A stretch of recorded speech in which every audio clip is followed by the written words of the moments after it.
Work hard so you can present yourself to God and receive His approval.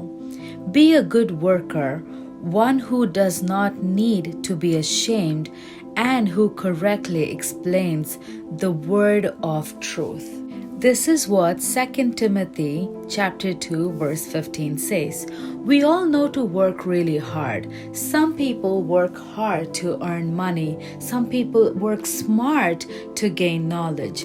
But the scripture tells us that we need to work really hard to present ourselves to God, who receives and approves our hard work. The verse also continues by saying, be a good worker. A lot of us really struggle to be a good worker.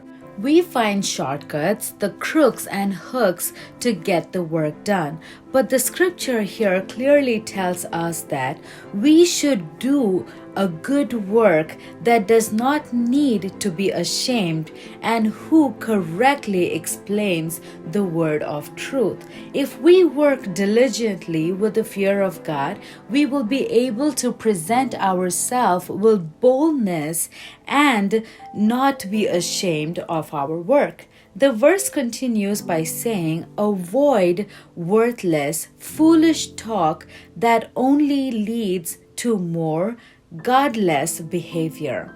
If you want to be a good worker, you have to avoid foolish conversation that leads us away from God. Today's word of the week is work.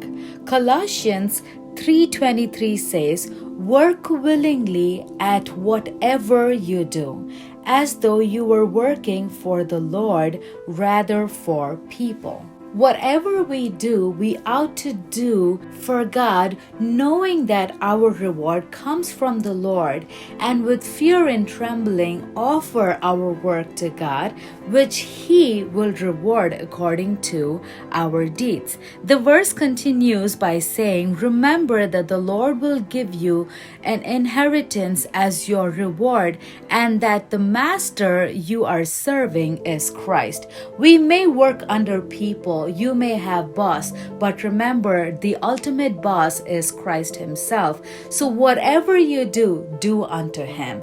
God bless and have a great week.